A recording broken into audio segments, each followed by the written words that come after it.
दरवाजे पर खड़े इंसान को देखकर ओम जी के मुंह से सिर्फ एक शब्द निकला, आ गई चुड़ैल। वही उनके पीछे ही आ रही वसुधा जी ने जैसे ही उनके मुंह से यह शब्द सुना, उनकी आंखें हैरानी से बड़ी बड़ी हो गई, क्योंकि वह अच्छे से जानती थी कि ओम जी चुड़ैल उनकी बड़ी बहन यानी कि उनकी दिदा यशोदा जी को ही कहते थे। तभी उन्होंने गुस्से से ओम जी की पीठ पर मुक्का मारते हुए कहा, हटिए। इतना कहकर उन्होंने ओम जी को साइड में किया और सामने खड़े इंसान को देखकर उन्होंने खुशी से कहा, रामू तुम मतलब दीदा आ गई। इतना कहकर वह खुशी से चिल्लाने लगी। उन्हें इतना खुश होता देख ओम जी ने मन ही मन कहा, हे भगवान, यह औरत यमराज की आने पर इस तरह से खुश हो रही है जैसे वह कोई हमें तोहफा देने आए हो। वही सामने खड़े रामू ने मुस्कुराते हुए वसुधा जी को देखकर कहा, छोटी मैडम, बड़ी मैडम ने आप सबको जल्दी नीचे बुलाया है। वही अपनी दीदा के आने की खबर सुनकर वसुधा जी की नींद पल भर में गायब हो गई और वह छोटे बच्चों की तरह उछलते कूदते कॉरिडोर से होते हुए नीचे जाने लगी। उन्हें इस तरह से बर्ताव करता देख ओम जी ने पीछे से चिल्ला कर कहा, अब तुम बच्ची नहीं रही जो इस तरह से कूद रही हो। अब तुम बुढ़िया हो गई हो तो धीरे से चलो, वरना अगर कमर टूट गई तो तुम्हारी चुड़ैल बहन कुछ नहीं करने वाली। वसुधा जी जो खुशी खुशी नीचे जा रही थी, जैसे ही उनके कानों में ओम जी की आवाज पड़ी, उन्होंने गुस्से से ओम जी की तरफ देखकर कहा, आप हमारी दीदा के बारे में ऐसी बातें नहीं कर सकते, वरना हम आपसे बात नहीं करेंगे।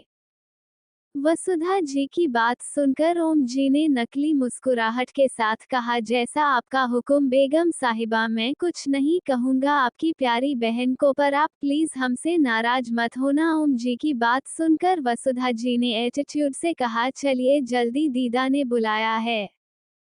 ओम जी ने उदास सा चेहरा बनाकर कहा, इस वक्त सुबह के 3:30 बजे हैं और यह इंसानों का सोने का वक्त होता है। भले ही तुम्हारी बहन चुड़ैल है, पर हम तो इंसान हैं। ओम जी के मुंह से बार बार अपनी प्यारी दीदा के लिए चुड़ैल सुनकर वसुधा जी ने गुस्से से कहा, अगर एक और बार आपके मुंह से मेरी दीदा के लिए शब्द निकला तो मुझसे बुरा कोई नहीं होगा। ओम जी ने छोटे बच्चों की तरह उंगली अपने मुंह पर रखी और कहा, ठीक है ठीक है। दोनों नीचे जाने लगे। वसुधा जी के चेहरे पर मुस्कुराहट थी, ओम जी के चेहरे पर नकली मुस्कुराहट। यशोदा जी ओम जी के नाक में दम कर देती थी। ओम जी के लिए वसुधा जी की बहन यानी कि दीदा का यहाँ आना किसी बुरे सपने से कम नहीं था। वसुधा जी इस सीढ़ियों पर खड़ी थी, जैसे ही उन्हें नीचे अपनी बहन दिखाई दी, वह छोटे बच्चों की तरह सीढ़ियों से उतरकर सीधा जाकर उनसे लिपट गई। यशोदा जी ने भी वसुधा जी को प्यार से गले लगाकर उनके माथे पर किस किया और थोड़े गुस्से से कहा, छोटी, तू इतनी देर तक कैसे सो सकती है? तूने समय देखा है? वसुधा जी ने प्यारा सा चेहरा बनाकर कहा, दीदा अभी सिर्फ 3:30 बजे हैं। यशोदा जी ने गुस्से से कहा, ये समय सोने का नहीं होता बल्कि जल्दी उठकर योगा करने का होता है, क्योंकि योगा से ही होगा। वैसे वह तुम्हारा नमूना पति कहा गया। यशोदा जी की बात सुनकर वसुधा जी ने मासूम सा चेहरा बनाकर कहा, दीदा आप उन्हें नमूना मत कहो, वह मेरे पति है। यशोदा जी ने मुंह बनाकर कहा, तुम्हारे उस नालायक पति को निकम्मा नहीं तो क्या कहूँ। तभी पीछे से ओम जी यशोदा जी को आते दिखाई दिए। यशोदा जी ने ओम जी को देखकर कहा, देखो, इस तरह से आलस करने के कारण उम्र से पहले ही यह कितना बुढ़ा दिखने लगा है। खुद के लिए बुढ़ा सुनकर ओम जी ने गुस्से से कहा, देखो यशोदा, तुम इस तरह से मुझे बुढ़ा नहीं कह सकती, बुढ़ी तुम हो। यशोदा जी ने एटीट्यूड से कहा, मुझे देखकर कोई नहीं कह सकता कि मैं 70 साल की हूँ, और खुद को देखो, उम्र से पहले ही सारे बाल झड़ गए। अभी तो तुमने अपने पर पोते भी नहीं देखे और तुम्हारी उम्र 90 साल के बुढ़े जैसे हो गई। इसलिए आज से तुम्हारी डाइट को मैं कंट्रोल करूंगी, तुम्हें अच्छे से योगा करवाऊंगी जिससे तुम अच्छे दिखने लोगों के, क्योंकि मैं नहीं चाहती कि तुम्हें और मेरी प्यारी छोटी को साथ में देखकर कोई बाप बेटी की जोड़ी समझे। ओम जी ने गुस्से से कहा, देखो, तुम बेवजह मुझसे लड़ रही हो, अभी भी नहीं बदली, तुम चुड़ैल की चुड़ैल ही हो। यशोदा जी ने गुस्से से कहा, तुम गधे कहीं के, तुम्हारी हिम्मत कैसे हुई मुझे चुड़ैल कहने की। अपने दीदी और ओम जी को इस तरह से लड़का देख वसुधा जी ने थोड़े गुस्से से कहा, आप दोनों लड़ना बंद कीजिए, अभी सुबह सुबह का वक्त हुआ है और आप सब इस तरह से लड़कर हमारी सुबह खराब नहीं कर सकते। वसुधा जी की बात सुनकर ओम जी और यशोदा जी ने एक दूसरे को खा जाने वाली नजरों से घूरा और फिर मुंह फेर कर खड़े हो गए। उन दोनों को देखकर वसुधा जी ने मन ही मन का, बचपन से ये लोग इस तरह से लड़ रहे हैं, हे भगवान क्या होगा।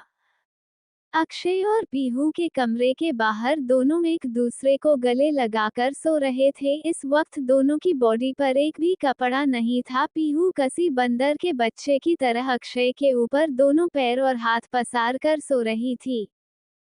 तभी कमरे के दरवाजे पर किसी की खटखटाने की आवाज सुनाई दी, पर दोनों गहरी नींद में थी जिस वजह से दोनों ने बिल्कुल ध्यान नहीं दिया, पर लगातार आ रही आवाज को सुनकर अक्षय की नींद खुल गई। उसने एक नजर अपनी प्यारी बीवी को देखा जो किसी छोटे से बच्चे की तरह उसके ऊपर सो रही थी। उसने धीरे से उसे बेड पर दूसरे साइड में सुलाया और गुस्से से अपनी जगह से खड़ा होकर दरवाजा खोलने के लिए गए। उसे इस वक्त जो कोई भी दरवाजे पर था उस पर बहुत गुस्सा आ रहा था। उसने जल्दी से दरवाजा खोला। दरवाजे पर दो मेड को देखकर अक्षय ने गुस्से से कहा, तुम दोनों पागल हो जो आधी रात को इस तरह से दरवाजे पर खटखटा रही हो।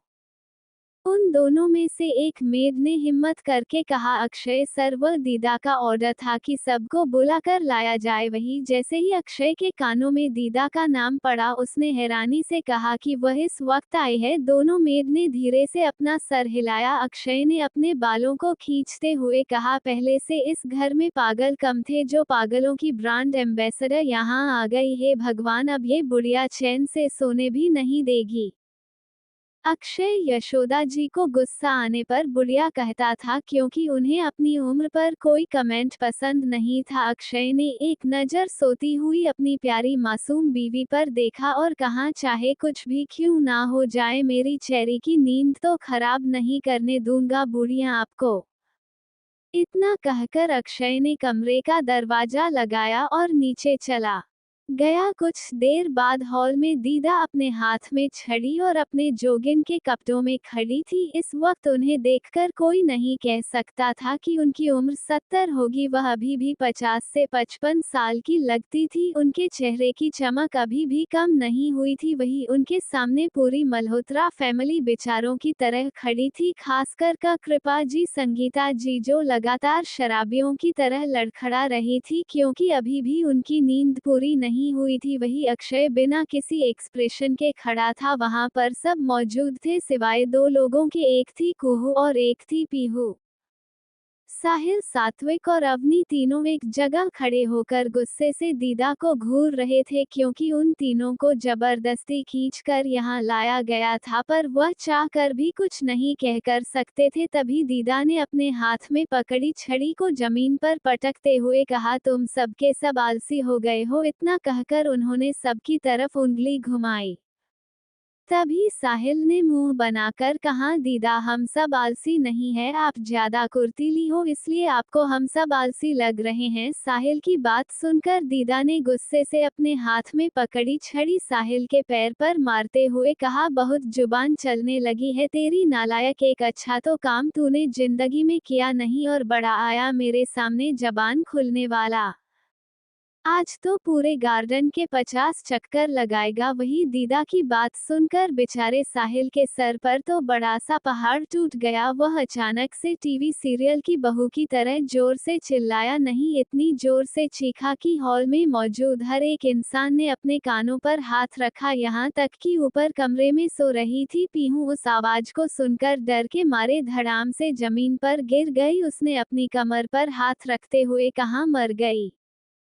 उसने एक नज़र कमरे में देखा, अक्षय उसे कहीं नज़र नहीं आया। फिर उसने घड़ी में टाइम देखा, घड़ी में इस वक्त सुबह के 3:45 बज रहे थे। उसने मन ही मन कहा, इस वक्त अक्षु कहाँ गए होंगे। उसने इतना सोचकर खुद को जैसे तैसे खड़ा किया। बेचारी की कमर जोर से दुख रही थी। उसने कमर को सहलाते हुए कहा, और यह चीखने की आवाज़ कैसी थी। उसने कहा, कहीं घर में कुछ प्रॉब्लम तो नहीं हो गई। इतना सोचकर वह जल्दी से कमरे से बाहर निकली और लगभग दौड़ते हुए सीढ़ियों से नीचे आने लगी। नीचे इतने सारे लोगों को खड़ा देखकर उसने हैरानी से कहा, सब लोग आधी रात को यहाँ क्या कर रहे हैं। वह धीरे धीरे नीचे आने लगी। नीचे घर के सभी लोगों के बीच उसे एक और चेहरा नजर आया, जो कि यशोदा जी का था। यशोदा जी को देखकर उसने एक नज़र वसुधा जी की तरफ देखा। दोनों की शक्ल 80 से 90% तक मिल रही थी।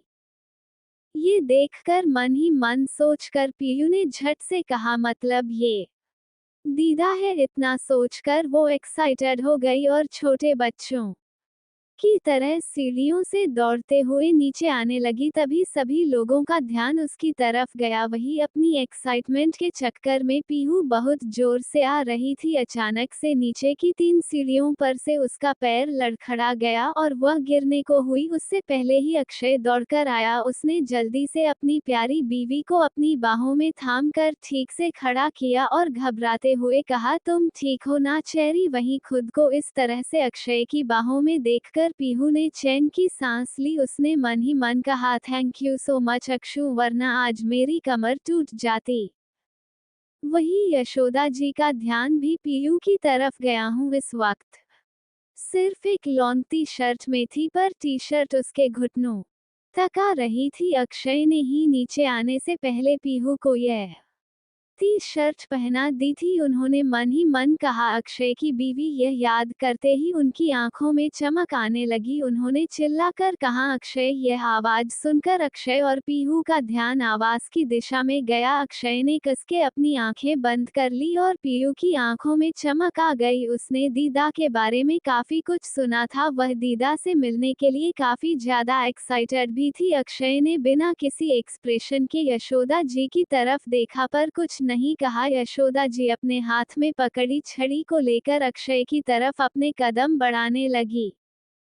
यशोदा जी आकर अक्षय और पीहू के पास खड़ी हो गए। उन्होंने पीहू को ऊपर से नीचे तक देखते हुए अक्षय से कहा, ये तुम्हारी बीवी है। अक्षय ने बिना किसी एक्सप्रेशन के पीहू को कमर से पकड़कर खुद के करीब खींचते हुए कहा, कोई शक।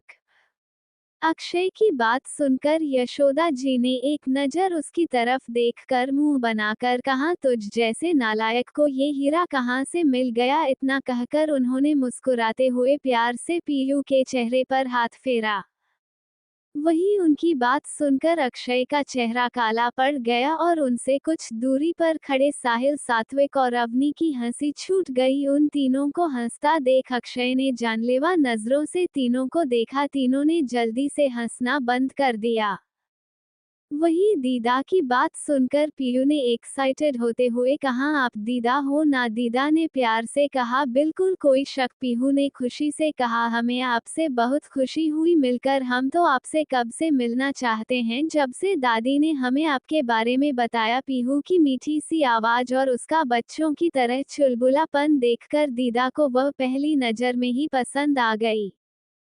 वही दीदा को इस तरह से अपनी प्यारी बीवी के साथ बात करता देख अक्षय ने उन्हें घूरते हुए कहा, आप कुछ ज्यादा ही मेरी बीवी के क्लोज नहीं आ रही है। अक्षय की बात सुनकर हॉल में मौजूद सभी लोगों ने हैरानी से अक्षय को देखा, मतलब यह आदमी अब दीदा से भी जलेगा।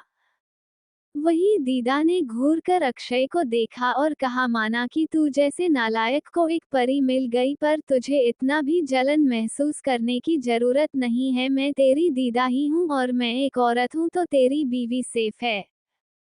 अक्षय ने गुस्से से घूरकर दीदा को देखा पर कुछ नहीं कहा। वही पीयू ने प्यार से कहा, दीदा आप ऐसे मत कहो। अक्षय की तो आदत ही है सबको घूरते रहते हैं अपनी बड़ी बड़ी आंखों से। पीयू की बात सुनकर दीदा ने मुस्कुराते हुए भी उसे कहा, तू तो बिल्कुल हमारी तरह प्यारी है मेरी बच्ची।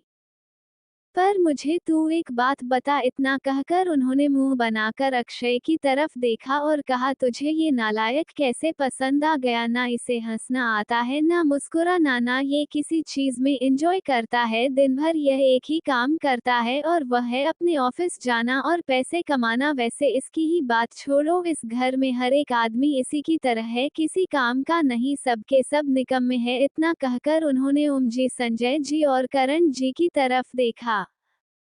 वही ओम जी ने गुस्से से घूरकर वसुधा जी को देखा और कहा, हाँ तुम तो बहुत काम की हो चुड़ैल। वहीं की ओम जी, जो कि हमेशा ही मजाक करते रहते थे, उनके मुंह से इस तरह की बात सुनकर पीहू हैरान हो गई। वही ओम जी की बात सुनकर बदले में यशोदा जी ने उन्हें घूरते हुए कहा, तुम तो चुप ही रहो गधे कहीं के, अकल तो है ही नहीं, तुम्हें घास चरना चाहिए, तब तुम्हें अकल आएगी।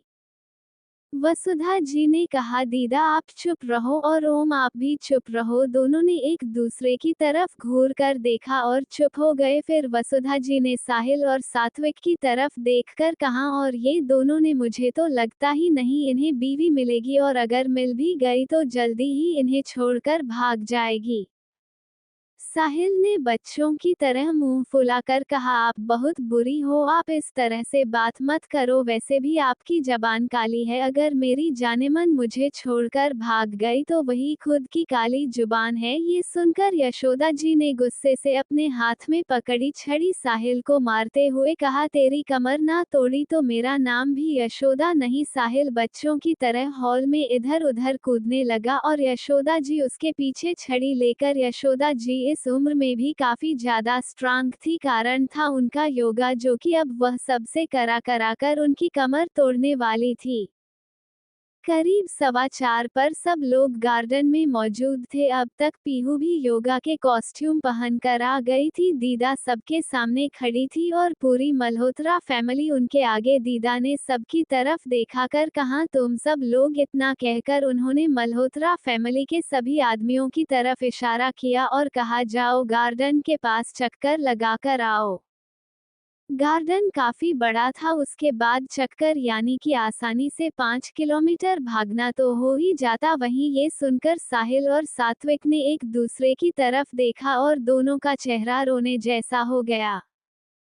दीदा ने सबकी तरफ घूरते हुए कहा, जल्दी जाओ वरना तुम्हारा टाइम बढ़ जाएगा। उनकी बात सुनकर सब लोग बिना देरी किए भाग गए। ओम जी अभी भी वही खड़े थे। ओम जी को देखकर यशोदा जी ने मुंह बनाकर कहा, तुम तो रहने दो, बूढ़े हो गए हो, क्या पता कमर टूट जाए। उनकी बात सुनकर ओम जी ने गुस्से से घूरते हुए कहा, मैं अभी भी जवान, देखो। इतना कहकर वह भी दौड़ने लगे। करीब 15 मिनट बाद सभी लोगों की हालत खराब हो गई थी और दीदा किसी स्कूल में जेलर की तरह अपने सभी कैदियों से जबरदस्ती योगा करा रही थी।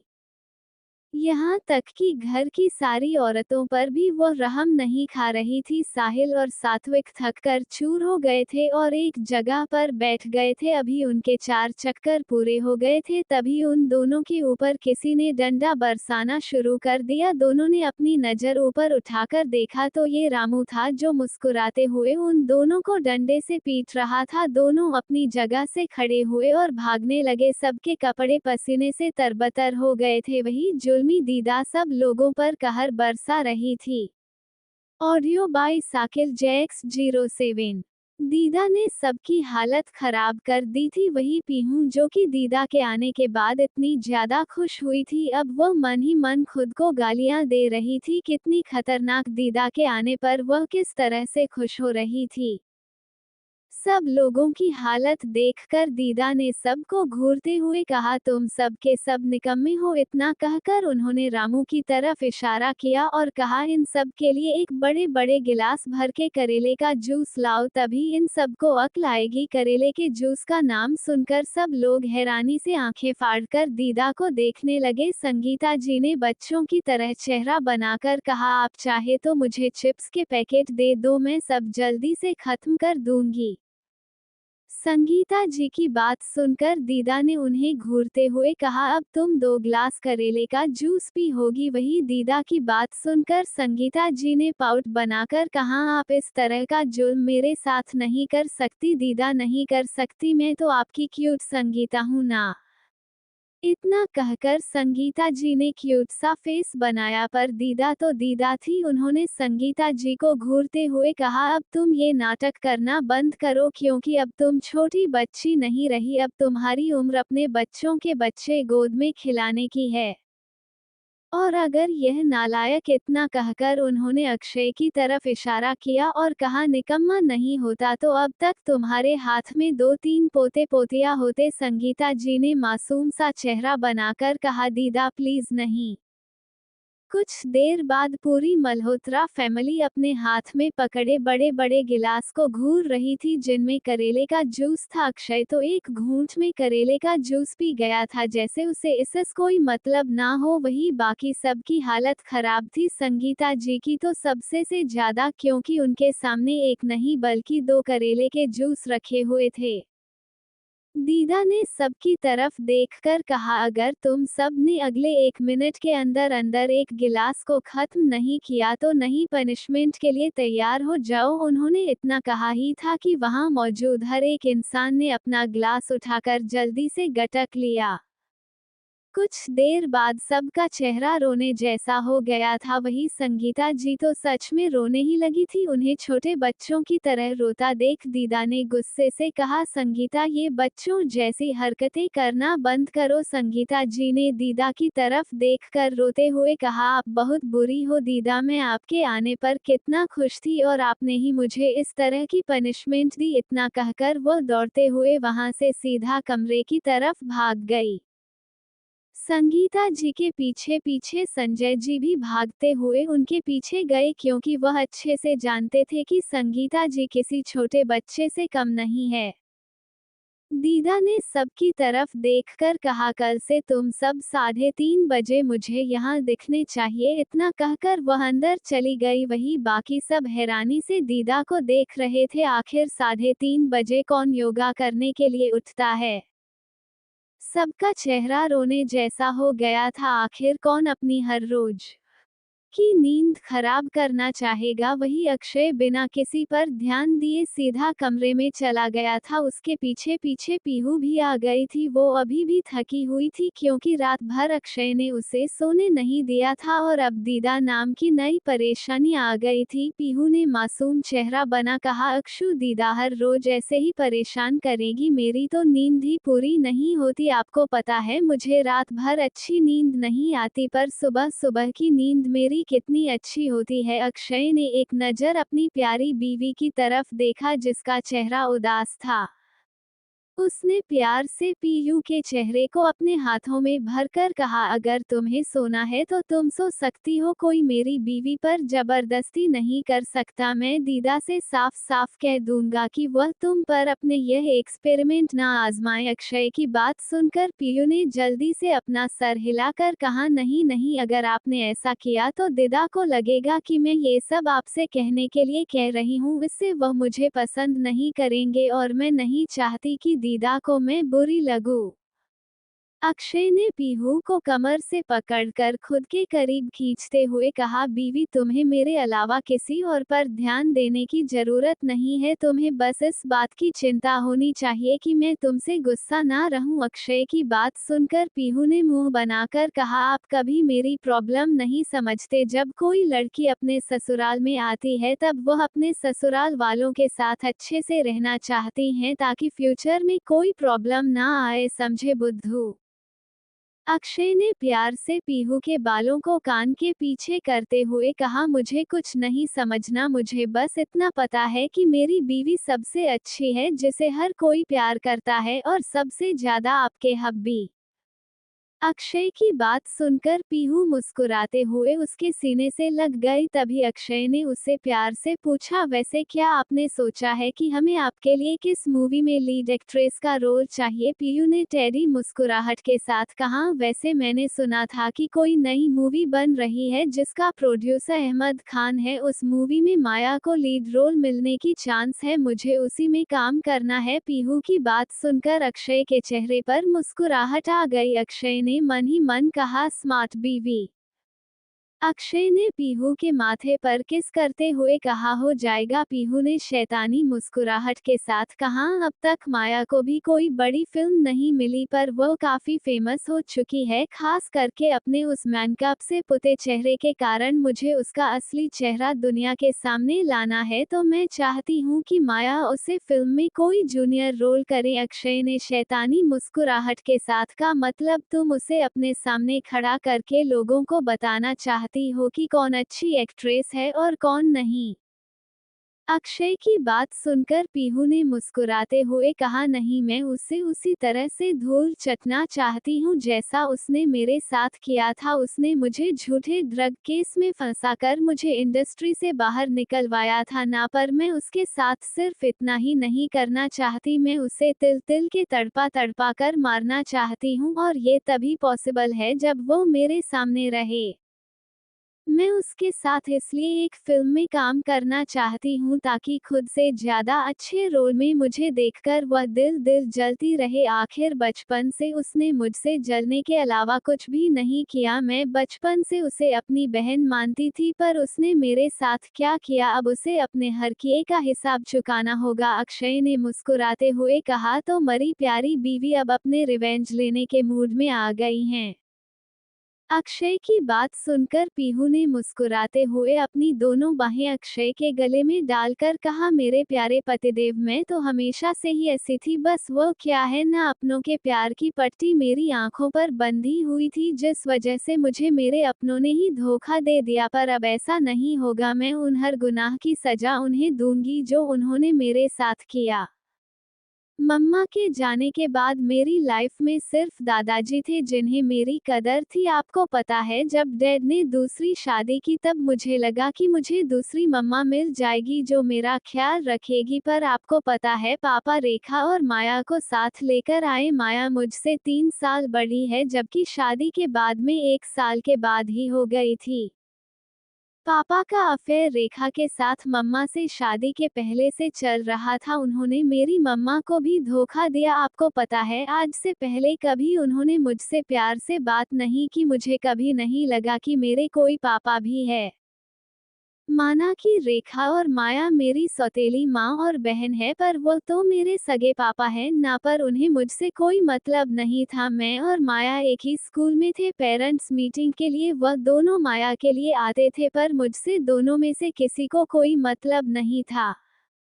पर दादाजी चाहे कितना भी इम्पोर्टेंट काम क्यों ना हो, हमेशा मेरी पेटीएम में आते थे, इसलिए मेरी दुनिया दादाजी के इर्द गिर्द घूमती थी। और अब आपके और हमारी बेबी के मैं इस जिंदगी को खुलकर जीना चाहती हूँ। अक्षय, पिछली सारी बातें भुलाकर एक नई शुरुआत करना चाहती हूँ, और आप कभी यह मत सोचना कि मैं उस विशाल के लिए फिर से अपनी जिंदगी बर्बाद करूंगी। मैं तो विशाल से प्यार भी नहीं करती थी, वह सिर्फ एक अट्रैक्शन था।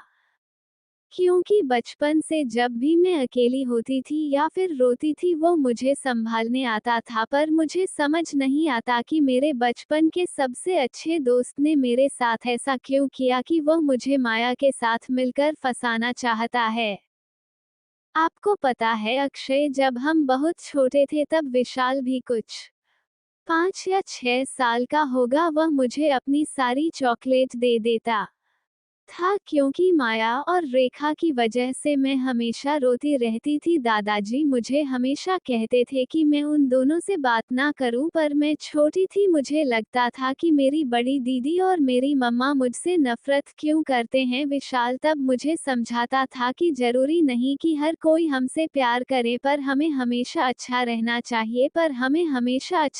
चाहिए, क्योंकि अच्छे इंसान के साथ हमेशा अच्छा होता है। मुझे ये सब समझाने वाला विशाल इतना बुरा कैसे बन गया, अब तू मुझे कुछ समझ में नहीं आता। पीहू की बात सुनकर अक्षय ने उसका चेहरा अपने हाथ में भरकर कहा, क्योंकि तब वो एक बच्चा था और एक बच्चे का दिल मासूम और साफ होता है, पर अब वो एक एडल्ट बन चुका है, उसकी नीज होती है। और जहां तक मैं उसके और माया के बारे में जानता हूँ, दोनों एक दूसरे के बेड पार्टनर्स है। अक्षय की बात सुनकर पीहू को ज्यादा बड़ा झटका नहीं लगा, क्योंकि उसे भी इसी बात का शक था। पीहू ने हैरानी से कहा, सिर्फ इस बात के लिए विशाल अपनी बचपन की दोस्त के साथ यह सब कैसे कर सकता है।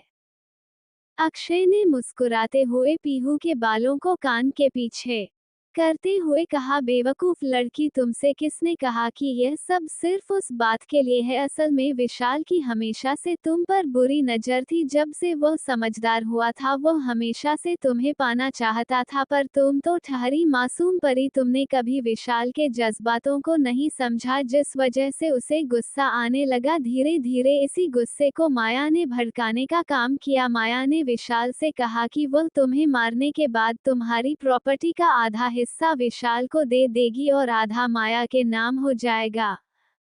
विशाल भी पैसों के लालच में ये सब मान गया और तुम्हारा बचपन का सीधा साधा भोला भाला दोस्त बड़ा होकर एक शातिर और चालाक आदमी बन गया। पीहू ने हैरानी से कहा, पर यह सब आपको कैसे पता? अक्षय ने कहा, पिछली बार जब वो मुझे मारने वाले थे तब उन्होंने अपने मुंह से ये सब उगला था। अक्षय की बात सुनकर पीहू ने अपना सर हिलाकर कहा, ठीक है, पर क्या प्रोड्यूसर अहमद खान मुझे अपनी फिल्म में लीड रोल देंगे? मुझे ये भी पता चला है कि फिल्म डायरेक्ट भी वही करने वाले हैं और वो काफी प्रोफेशनल है। क्या वह मुझे मानेंगे लीड रोल में लेने के लिए? अक्षय ने मुस्कुराते हुए कहा, तुम्हारे पति के लिए कुछ भी इम्पॉसिबल नहीं है बीवी, बस तुम अपनी तैयारियां शुरू करो, क्योंकि दोपहर को हम प्रोड्यूसर अहमद खान से मिलने जा रहे हैं। अक्षय की बात सुनकर पीहू ने खुशी से अक्षय के गाल पर किस करते हुए कहा, thank you so much Akshay. Pihu ने मुस्कुराते हुए कहा। पीहू ने मासूम सा चेहरा बनाकर अक्षय से पूछा, पर जहां तक बात रही अहमद खान की नई फिल्म तेरी मेरी यारी, जो कि दोस्ती पर डिपेंड है, उसके लिए फाइनल क्रू डिसाइड हो चुकी है, बस लीड एक्ट्रेस के बारे में डिसाइड नहीं हुआ था, जो कि माया का सिलेक्ट होना लगभग तय था। तो वह क्या सच में मान जाएंगे आपके पास? अक्षय ने मुस्कुराते हुए कहा, तुम्हें इस बारे में फिक्र करने की कोई जरूरत नहीं है। अक्षय की बात सुनकर पीहू ने सर हिलाया। कुछ देर बाद सभी लोग ब्रेकफास्ट टेबल पर मौजूद थे। तभी अक्षय ने सैंडविच खाते हुए सबकी तरफ देखकर कहा, पीहू एक्टिंग करना चाहती है वही? यह बात सुनकर सब लोगों के खाते हुए हाथ रुक गए और सब लोग हैरानी से कभी अक्षय को देखते तो कभी पीहू को। सबसे पहले छोटी सी शैतान ने रिएक्ट करते हुए चिल्लाकर कहा, मम्मा आप एक्टिंग करना चाहती हो? तभी संगीता जी ने भी हट बढ़ाकर कहा, कहाँ क्या? पीहू ने कहा, यह मेरा बचपन से सपना था कि मैं एक्ट्रेस बनूं, पर कुछ कारणों की वजह से मैं अभी तक अपने करियर की शुरुआत नहीं कर पा रही थी, पर अब मैं फिर से एक्टिंग शुरू करना चाहती हूं। पीहू ने सबकी तरफ देखा जिनके चेहरे पर 12 बजे हुए थे। उसने मन ही मन कहा, कहीं सब लोग मुझे मना तो नहीं कर देंगे। तभी उसे संगीता जी की खुशी भरी आवाज सुनाई दी। संगीता जी ने खुशी से कहा, सच में तुम एक्टिंग करोगी? मतलब मेरी बहू हीरोइन बनेगी? उनकी आवाज में खुशी साफ साफ झलक रही थी। तभी वसुधा जी ने भी खुश होते हुए कहा, तुम्हें जो करना है तुम कर सकती हो बच्चे, हमारे घर में किसी को भी कुछ करने से मना ही नहीं है, बस तुम्हें सिर्फ इस बात का ध्यान रखना है कि कुछ भी काम करते हुए तुम्हें कुछ नहीं होना चाहिए, तुम हमेशा सही सलामत रहनी चाहिए, हमें इसके अलावा कुछ नहीं चाहिए। वसुधा जी की बात सुनकर पीहू के चेहरे पर बड़ी सी मुस्कुराहट आ गई। पीहू में मन ही मन भगवान से थैंक यू कहा उसे इतना अच्छा और सपोर्टिव परिवार देने के लिए, जो उसे हर एक डिसीजन में सपोर्ट करते हैं, वरना आजकल ससुराल वाले अपनी बहू को ज्यादातर अपनी ही बातें मनवाते हैं। पर पीहू के पास इतनी प्यारी फैमिली थी जिसे वह हमेशा संजो कर रखना चाहती थी। कुछ देर बाद सब लोगों ने ब्रेकफास्ट कंप्लीट किया। इस वक्त अपने कमरे में थी और अक्षय को घूर रही थी, जो अपनी फाइल्स पढ़ रहा था और के सभी सवालों को इग्नोर कर रहा था। पीहू ने गुस्से से कहा, आप मुझे बता क्यों नहीं रहे हैं कि आपने ऐसा क्या कहा डायरेक्टर अहमद से कि वह हमसे मिलने के लिए तैयार हो गए? अक्षय ने घूरकर अपनी बेवकूफ बीवी को देखा जो उसे लगातार परेशान कर रही थी। अक्षय में एक शब्द में जवाब दिया, मल्होत्रा एंटरटेनमेंट इंडस्ट्री तेरी मेरी यारी स्पॉन्सर कर रही है और सबसे बड़ा मेजर शेयर होल्डर में ही हूँ। ये सुनकर पीहू की आंखें बड़ी बड़ी हो गई और वह मुंह फाड़कर अक्षय को देखने लगे हुए कहा, अब तुम यह अपना पागलों जैसी हरकतें करना बंद करो, क्योंकि हम कुछ देर बाद प्रोड्यूसर डायरेक्टर से मिलने के लिए जाने वाले हैं। अक्षय की बात सुनकर पीहू खुश हो गई और चुपचाप तैयार होने के लिए चली गई क्योंकि उसे कुछ रिहर्सल करनी थी, क्योंकि अगर डायरेक्टर अहमद खान ने उसे कुछ एक्टिंग स्किल्स दिखाने के लिए कहा तो उसके पास भी कुछ टैलेंट होना चाहिए, वरना डायरेक्टर खान को लगेगा कि बस अपने पैसों के दम पर इंडस्ट्री में नाम पाना चाहती है, जो कि पीहू बिल्कुल नहीं चाहती थी। डायरेक्टर खान काफी ज्यादा रेपुटेड प्रोड्यूसर और डायरेक्टर थे, उन्होंने अब तक सिर्फ हिट फिल्म थी जिस वजह से उनकी फिल्म में काम करने के लिए सभी आकर काफी एक्साइटेड रहते थे। कुछ देर बाद अक्षय और पीहू दोनों डायरेक्टर खान से मिलने के लिए घर से निकल गए। वहीं दूसरी तरफ सिंघानिया हाउस में इस वक्त माया अपने कमरे में मौजूद थी, उसके पास ही उसकी मैनेजर माही बैठी हुई थी। माही की तरफ देखकर कहा, मुझे कुछ भी हो जाए, मुझे तेरी मेरी यारी में लीड रोल का कैरेक्टर प्ले करना ही है, क्योंकि जहां तक मैंने सिर्फ के बारे में सुना है सब लोग यही बात कह रहे हैं कि स्टोरी काफी ज्यादा अच्छी और यूनिक है, जिससे फिल्म का सुपरहिट होना तय माना जा रहा है। माही ने मुस्कुराते हुए कहा, मैडम आप चिंता मत कीजिए, ये रोल आपको ही मिलेगा। माया ने मुस्कुराते हुए कहा, और मिलना भी चाहिए। माही ने एक्साइटेड होते हुए कहा, वैसे आपने सेकंड इन्वेस्टर को खुश तो कर दिया था ना? माया ने शैतानी मुस्कुराहट के साथ कहा, मैंने उसे अपनी पूरी दूर आते दी है ताकि वह मुझे इस फिल्म में रोल मिलने के लिए मदद कर सके। माही ने कहा, ठीक है। असल में इस फिल्म का सबसे मेन शेयर होल्डर अक्षय था और सेकंड हैंड इन्वेस्टर 50 साल का बुढ़ा आदमी, जिसे माया ने बिस्तर पर खुश करके खुद के लिए लीड रोल पाने की कोशिश की थी। Audio by Sakil jacks 07। दोपहर का समय, प्रोड्यूसर खान के घर पर अक्षय और पीहू की कार आकर रुकी। घर काफी बड़ा था पर मल्होत्रा मेंशन के आगे कुछ भी नहीं। प्रोड्यूसर खान प्रोड्यूसर और डायरेक्टर खुद ही थे, पर ज्यादातर फिल्मों में वह डायरेक्टर का काम करते थे। ऐसे बहुत कम ही फिल्में होती थी जिसे वह खुद प्रोड्यूस भी करते थे, और यह उनकी एक फिल्म थी, पर फिल्म का बजट काफी ज्यादा था, इस वजह से फिल्म में और कई इन्वेस्टर्स की जरूरत थी। इसलिए अक्षय ने फिल्म की स्क्रिप्ट देखने के बाद यहां पर इन्वेस्ट करने का डिसीजन लिया था, क्योंकि फिल्म की स्क्रिप्ट काफी ज्यादा अच्छी थी। पीहू ने अक्षय के हाथ को कस के पकड़ लिया। अक्षय ने उसे आंखों से इशारा किया शांत रहने का। कुछ देर बाद अक्षय और पीहू डायरेक्टर खान के सामने बैठे हुए थे। डायरेक्टर खान के आंखों में डर नजर आ रहा था, क्योंकि आज उसके सामने दुनिया का नंबर 1 बिजनेसमैन इस तरह से बैठा हुआ था। फिर भी उन्होंने खुद को शांत किया हुआ था, क्योंकि उन्हें अक्षय और पीहू के यहाँ आने की खबर पहले ही मिल गई थी। उन्होंने थोड़ा डरते हुए कहा, जी सर कहिए। अक्षय सपाट लहजे में कहा, मैं चाहता हूँ तेरी मेरी यारी मूवी में मेरी वाइफ लीड रोल प्ले करे। अक्षय की बात सुनकर डायरेक्टर खान ने एक नज़र पीहू की तरफ देखा। उन्हें पीहू दिखने में तो काफ़ी अच्छी लगी, पर उन्होंने थोड़ा डरते हुए कहा, देखिए सर, मैं मानता हूँ कि आप मूवी के सबसे बड़े इन्वेस्टर हैं, पर फिल्म में अगर प्रोफेशनल एक्टर को नहीं लेंगे तो फिल्म फ्लॉप होना तय है। डायरेक्टर की बात सुनकर अक्षय ने गुस्से से कहा, तुम्हें क्या लगता है मेरी बीवी को एक्टिंग नहीं आती? अक्षय को गुस्सा होता देख डायरेक्टर ने डरते हुए कहा, सर देखिए, मैं मानता हूँ कि आपके पास बहुत पैसे हैं और आप सबसे बड़े इन्वेस्टर हैं। अगर आप चाहते हैं तो मैं मैडम को लीड रोल देने के लिए तैयार हूँ, पर अगर फिल्मी फ्लॉप हुई तो मेरा नाम तो खराब होगा ही, साथ में मैडम का नाम भी खराब होगा। अक्षय ने गुस्से से कहा, मैंने कहा ना मेरी वाइफ को अच्छी एक्टिंग करना आता है।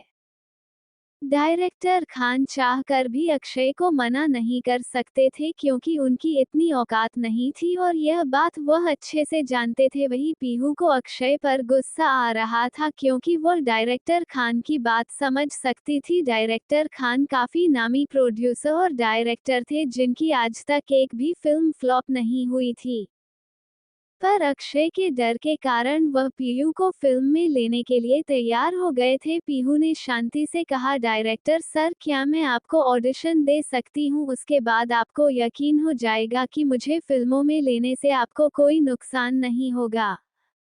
पीहू की बात सुनकर अक्षय ने पीहू को घूरते हुए कहा, तुम्हें ऑडिशन देने की कोई जरूरत नहीं है, डायरेक्टर को तुम्हें फिल्म में लेना ही होगा। अक्षय की बात सुनकर पीहू ने प्यार से कहा, अक्षु देखिए, मैं नहीं चाहती कि मेरी पहली ही फिल्म फ्लॉप हो। अगर मैं सारा के कैरेक्टर के लिए फिट नहीं बैठी तो मैं ये फिल्म नहीं करूंगी।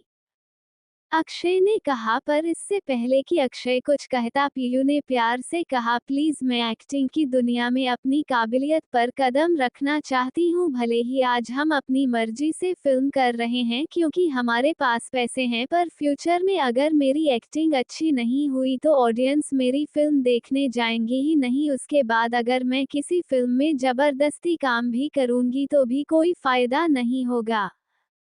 अक्षय ने कुछ नहीं कहा। वही डायरेक्टर ने मन ही मन कहा, पहले तो खुद ही जबरदस्ती फिल्म में लीड रोल मांग रहे हैं और अब इस तरह से मेरे सामने बात कर रहे हैं जैसे कोई बहुत बड़ी प्रोफेशनल एक्टर हो। ये डायरेक्टर खान को इस तरह के लोग बिल्कुल पसंद नहीं थे जो अपने पावर का यूज करके फिल्म में रोल लेते थे, पर वह अक्षय के सामने चाहकर भी कुछ नहीं कर सकते थे। उन्हें अभी तक इस बात का अंदाजा नहीं था कि अक्षय पीहू का हस्बैंड है। उन्हें यही लग रहा था कि जरूर इस लड़की ने मिस्टर अक्षय मल्होत्रा के साथ एक रात बिताकर फिल्म में लीड रोल मांगा होगा, वरना अगर उसे पता होता कि पीहू मल्होत्रा का ऑपरेशन की मालकिन है तो वह मन में भी इस तरह की बातें नहीं सोचता। क्योंकि जब अक्षय ने पीहू को वाइफ कहा था, डायरेक्टर ने ज्यादा ध्यान नहीं दिया था। अक्षय ने डायरेक्टर खान की तरफ देखकर कहा, मेरी बीवी का ऑडिशन लो। वही जैसे ही डायरेक्टर के कान में बीवी शब्द पड़ा, उसकी आंखें हैरानी से बड़ी बड़ी हो गई। उसने मन ही मन अक्षय के कहे शब्द को दोहराया और फिर उसने डरते हुए हिम्मत करके कहा, sir, she is your wife. Akshay ने डायरेक्टर को घूरते हुए कहा, तो तुम्हें क्या लगा मैं किसी भी एरे गैरे को इस तरह से तुम्हारे पास लेकर खुद आऊंगा? डायरेक्टर ने डरते हुए कहा, पर सर, न्यूज़ में आपकी शादी के बारे में कुछ भी खबर नहीं है। अक्षय ने डायरेक्टर को घूरते हुए कहा, और किसी को होनी भी नहीं चाहिए। डायरेक्टर ने अपना सर हिलाया। उसने मन ही मन कहा, इन बड़े लोगों के तो चोचले ही अलग होते हैं। शादी तो करनी होती है पर किसी को बताना नहीं होता। डायरेक्टर है ने मन ही मन कहा, उन्हें क्या पता कि क्यों अक्षय और पीहू अपनी शादी के बारे में क्यों रिवील नहीं करना चाहते। कुछ देर बाद पीयू के हाथ में स्क्रिप्ट थी और वह बड़े ध्यान से स्क्रिप्ट को पढ़ रही थी। डायरेक्टर को पीहू से कोई उम्मीद नहीं थी। उसने मन ही मन यह मान लिया था कि यह फिल्म फ्लॉप होकर ही रहेगी, क्योंकि अक्षय को मना करने की हिम्मत उसके अंदर थी नहीं और वह अक्षय की बात मानने के अलावा कुछ कर सकता नहीं था। पूरी स्क्रिप्ट को पढ़ने के बाद पीहू ने मुस्कुराते हुए कहा, डायरेक्टर सर, मैं रेडी हूँ। कुछ देर बाद पीहू अपना डायलॉग डायरेक्टर के सामने कह रही थी। डायलॉग इस कदर था, अखिल, मैं जानती हूँ कि हम बचपन से बेस्ट फ्रेंड्स रहे हैं, पर मैं खुद नहीं जानती कि क्यों मैं तुम्हारी तरफ खींचती चली गई और अब मुझे तुमसे प्यार हो गया है। अखिल, मैं हमारी दोस्ती को एक रिलेशनशिप में लाना चाहती हूँ। क्या प्लीज तुम मेरा साथ दोगे? अखिल अभी भी चुप था। पीयू ने सारा की लाइंस दोहराते हुए कहा, अखिल, तुम नहीं जानते, जब भी तुम्हें मैं उस रिया के साथ देखती हूँ मेरे दिल में दर्द होता है। मैंने बहुत कोशिश किया अपने इमोशन को कंट्रोल करने की, पर आखिर में मैंने अपने दिल के आगे हार मान ली। अखिल, प्लीज, क्या तुम मुझे एक मौका दोगे हमारे रिश्ते को नए मुकाम पर ले जाने का? प्लीज। डायरेक्टर और अक्षय पीहू की एक्टिंग देखकर हैरान हो गए। असल में ये कहानी दो बचपन के दोस्तों की थी, सारा और अखिल, जो बचपन से एक दूसरे के साथ लड़ते झगड़ते बड़े हुए थे। जैसे जैसे से वह दोनों बड़े हुए, सारा के दिल में अखिल के लिए फीलिंग डेवलप होने लगी, जिसे सारा ने नजरअंदाज करने की कोशिश की, पर जब भी वो अखिल को किसी लड़की के साथ फ्लर्ट करते देखती थी उसके दिल में दर्द होता था। आखिर में उसने अपने दिल के हाथों हार मान ली और अखिल को प्रपोज कर लिया। इसी मूवी का ये छोटा सा डायलॉग पीयू ने काफी अच्छे तरीके से डायरेक्टर के सामने कहा था, जिसे देखकर डायरेक्टर भी एक पल के लिए हैरान हो गए थे, क्योंकि पीहू की एक्टिंग किसी प्रोफेशनल एक्टर से कम नहीं थी। डायरेक्टर ने मन ही मन खुश होते हुए कहा, अब तो कोई प्रॉब्लम नहीं होगी। अक्षय भी पीहू की एक्टिंग देखकर हैरान था, क्योंकि उसे लग ही नहीं रहा था कि उसकी बीवी ने पहली बार किसी के सामने एक्टिंग की है। वहीं दोनों ने कुछ रिएक्ट नहीं किया। ये देखकर पीहू के चेहरे पर उदासी आ गई। उसने मन ही मन कहा, क्या मैंने इतनी बुरी एक्टिंग की? उसके चेहरे पर उदासी देखकर अक्षय ने घूरकर डायरेक्टर को देखा। अक्षय की डरावनी नजरें देखकर डायरेक्टर ने जल्दी से पीहू की तारीफ करते हुए कहा, मैडम, मुझे नहीं लगा था कि यह स्क्रिप्ट को इतनी अच्छी तरीके से पढ़ पाएगा, क्योंकि इस एक्ट को करने के लिए इमोशन की जरूरत है और आप में वह इमोशन कूट कूट कर भरे हैं। मुझे आपकी एक्टिंग देखकर अब कोई चिंता नहीं है, हमारी मूवी फ्लॉप नहीं होगी। डायरेक्टर की बात सुनकर पीहू के चेहरे पर बड़ी सी मुस्कुराहट आ गई। वहीं अक्षय ने डायरेक्टर को घूरते हुए कहा, तो अब मेरी बीवी इस फिल्म में लीड है। डायरेक्टर ने जल्दी से अक्षय की चापलूसी करते हुए कहा, जी सर, जैसा आप कहे। कुछ देर बाद अक्षय और पीहू डायरेक्टर खान से अलविदा लेकर उनके घर से निकल गए। डायरेक्टर खान धम से सोफे पर बैठ गए। उन्होंने मन ही मन कहा, यह अक्षय मल्होत्रा कितना डरावना आदमी है। हे भगवान, दुनिया में इतने डरवाने इंसान रहते हैं। कुछ ही देर में ऐसा लगने लगा जैसे मेरी जान चली जाएगी। डायरेक्टर खान अक्षय की घूरती नजरों याद करके मन ही मन डर रहे थे। तभी उनका मोबाइल बजा। उन्होंने फ्लैश हो रहे हैं नंबर को देखा और उनके माथे पर सिलवटें आने लगे। यह मूवी का सेकंड बड़ा इन्वेस्टर था, जिसका नाम रजत बजाज था। यह मुंबई का काफी बड़ा बिजनेसमैन था, पर अक्षय के आगे कुछ नहीं था। यह इंडस्ट्री, इसकी उम्र यही कुछ 50 साल के आसपास थी और यह माया को जबरदस्ती फिल्म में लीड रोल देने के लिए डायरेक्टर खान को मजबूर कर रहा था। पर अब डायरेक्टर खान के पास भी एक मास्टर स्ट्रोक था, क्योंकि रजत बजाज कितना भी बड़ा आदमी क्यों ना हो, वह अक्षय मल्होत्रा से पंगा नहीं ले सकता था। डायरेक्टर खान जल्दी से अपना फोन उठाया। उधर से रजत बजाज की आवाज आई, डायरेक्टर खान, क्या आपने माया को फिल्म में लेने के लिए अभी तक अप्रोच नहीं किया? डायरेक्टर खान ने कहा, देखिए बजाज सर, मैंने किसी और को ऑलरेडी मूवी में मेन फीमेल लीड के लिए सिलेक्ट कर लिया है। डायरेक्टर की बात सुनकर रजत बजाज ने चिल्लाते हुए कहा, मैंने तुमसे पहले ही कहा था कि इस मूवी में माया को ही लीड रोल मिलना चाहिए, फिर तुमने किसी और को कैसे सिलेक्ट कर लिया? चाहे कुछ भी क्यों ना हो जाए, तुम्हें अब माया को ही इस फिल्म में लेना होगा। जिस किसी को भी तुमने सिलेक्ट किया है, उसे अभी के अभी फिल्म से बाहर करो। डायरेक्टर खान ने शांति से कहा, यह मेरी पसंद नहीं है, यह मूवी के सबसे बड़े इन्वेस्टर की पसंद है। उन्होंने मुझे एक न्यू कमर को लॉन्च करने के लिए कहा है और मैं सबसे बड़े इन्वेस्टर की बात नहीं टाल सकता। रजत बजाज ने गुस्से से चिल्लाते हुए कहा, ऐसा कौन है जो रजत बजाज से पंगा लेना चाहता है? मुझे उसका नाम बताओ और उसकी कितनी इन्वेस्टमेंट है ये भी बताओ, मैं उससे ज्यादा इन्वेस्टमेंट करने के लिए तैयार हूँ।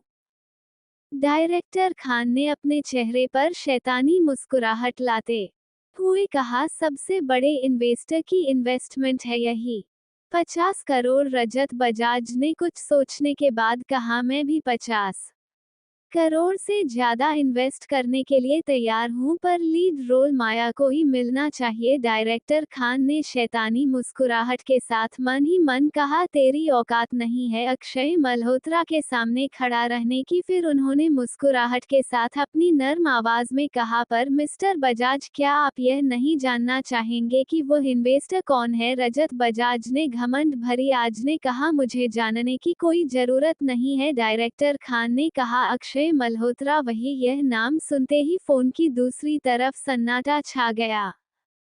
कुछ पल के बाद रजत बजाज ने घबराते हुए कहा, क्या अक्षय मल्होत्रा? अक्षय मल्होत्रा ने फिल्म में इन्वेस्ट किया है और वो हमारी फिल्म के सबसे बड़े इन्वेस्टर है। डायरेक्टर खान ने कहा, जी मिस्टर बजाज, क्या आप अभी उनसे ज्यादा इन्वेस्ट करना चाहते हैं? डायरेक्टर खान की बात सुनकर रजत बजाज में जल्दी से कहा, बिल्कुल नहीं, और तुम ये बात सर को बिल्कुल नहीं बताओगे कि मैं उनसे ज्यादा इन्वेस्टमेंट करने के बारे में बात कर रहा था। रजत बजाज की आवाज में घबराहट साफ साफ नजर आ रही थी, जिसे महसूस करके डायरेक्टर खान के चेहरे पर मुस्कुराहट आ गई। उन्होंने मन ही मन कहा, बुढ़ा ठरकी साला नई नई लड़कियों के साथ रात बिताकर जबरदस्ती फिल्मों में काम दिलवा आता है, अब आया ऊंट पहाड़ के नीचे। रजत बजाज का नाम काफी ज्यादा खराब था। रजत बजाज के दो बड़े बड़े बच्चे थे, पर फिर भी वह बाहर मुंह मारता फिरता था। उसकी बीवी एक हाउसवाइफ थी जो कि बहुत ही सीधी सादी थी, जिस वजह से रजत बजाज के काले कारनामों के बारे में उसे कोई जानकारी नहीं थी। रजत बजाज हर बार किसी ना किसी नई लड़की या फिर किसी स्ट्रगलर के साथ रात बिताकर उसे किसी भी फिल्म में लीड रोल दिलवा देता था, जिस वजह से उसके बारे में सब लोग जानते थे वह काफी घटिया इंसान था। डायरेक्टर खान ने मुस्कुराते हुए कहा, पर मिस्टर बजाज, हमारे लिए माया के पास एक और रोल है। ये सेकंड मेन लीड का है, जो कि इस मूवी में विलेन का भी रोल प्ले करेगी। अगर आप चाहे तो मैं माया को ये रोल देने के लिए तैयार हूँ। डायरेक्टर खान ने मन ही मन अक्षय की बात याद करते हुए कहा, अक्षय ने यहाँ से जाने से पहले उनसे कहा था कि इस फिल्म में नेगेटिव रोल जो कि सारा की सौतेली बहन का था, वह माया को ही मिलना चाहिए। डायरेक्टर खान की बात सुनने के बाद रजत बजाज ने कहा, ठीक है, मैं आपको थोड़ी देर में फोन करके बताता हूँ। इतना कहकर रजत बजाज ने फोन कट कर दिया। रजत बजाज के फोन कट करने के बाद डायरेक्टर खान ने गहरी सांस लेकर कहा, अच्छा ही हुआ, वरना मुझे उस माया को फिल्म में लीड एक्ट्रेस बनाना पड़ता, जो कि मेरी फिल्म के लिए बिल्कुल भी अच्छा नहीं था। रजत बजाज ने माया की एक्टिंग देखी थी, उसके एक्टिंग अच्छी तो थी पर काफी फेक लगती थी। सिंघानिया हाउस।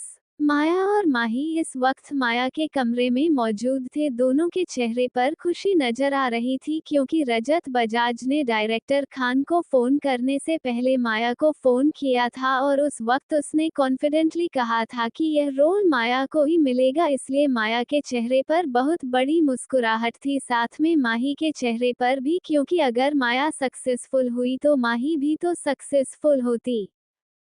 तभी माया का मोबाइल बजा। मोबाइल पर फ्लैश हो रहे नाम को देखकर माया के चेहरे पर बड़ी सी मुस्कुराहट आ गई। वहीं माही भी समझ गई कि यह रजत बजाज का ही फोन है या नहीं। जल्दी से फोन उठाकर खुशी से कहा, मैं फाइनल हो गई ना। उधर से रजत बजाज की कोई आवाज नहीं आई। माया ने फिर से कहा, मुझ में फाइनल हो गई ना। रजत ने शांत आवाज में कहा, मैंने डायरेक्टर खान से बात की, मूवी के फर्स्ट इन्वेस्टर ने किसी न्यूकमर को लॉन्च करने के लिए कहा है, इसलिए तुम्हें लीड रोल नहीं मिल सकता। वही रजत बजाज की बात सुनकर माया ने गुस्से से कहा, ऐसे कैसे नहीं मिल सकती। आप यह मत भूलिए कि मैंने इस मूवी में लीड रोल करने के लिए आपके साथ 2 रातें बिताई है और आपने मुझे वादा भी किया था कि मुझे लीड रोल मिलेगा, तो अब ऐसे कैसे मुझे लीड रोल नहीं मिल रहा। माया गुस्से से फोन पर चिल्लाने लगी।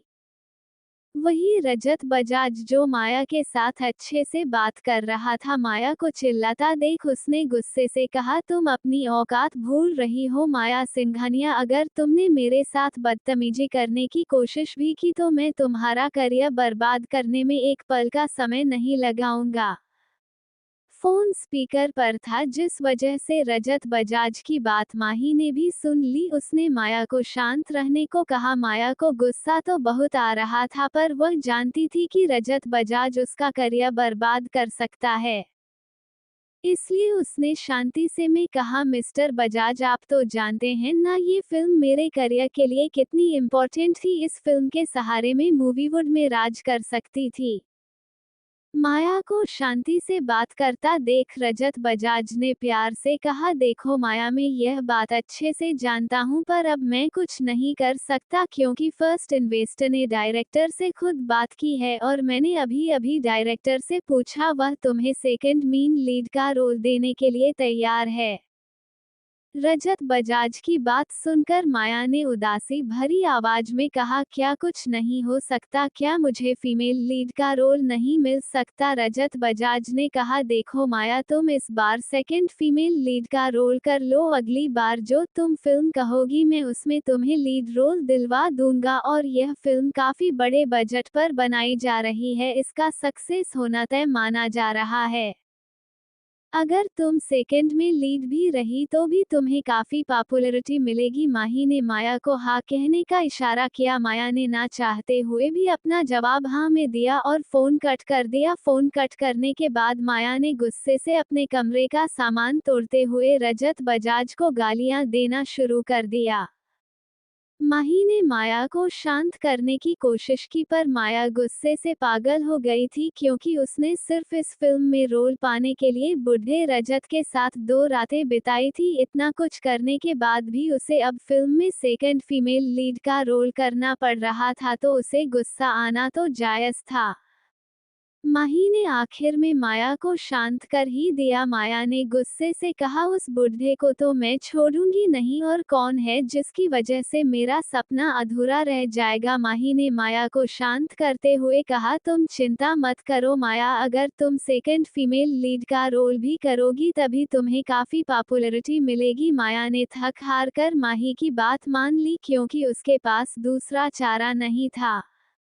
वही पीहू इस वक्त घर पर थी। उसे डायरेक्टर ने फोन करके बता दिया था कि माया सेकंड फीमेल लीड के लिए मान गई है। पीहू के चेहरे पर इस वक्त जहरीली मुस्कुराहट थी। पीहू ने मुस्कुराते हुए अपने फोन को घुमाते हुए कहा, अब तुम्हें अच्छे से मजाक चखाऊंगी मेरी प्यारी बहना। इतना कहकर वो मुस्कुराने लगी।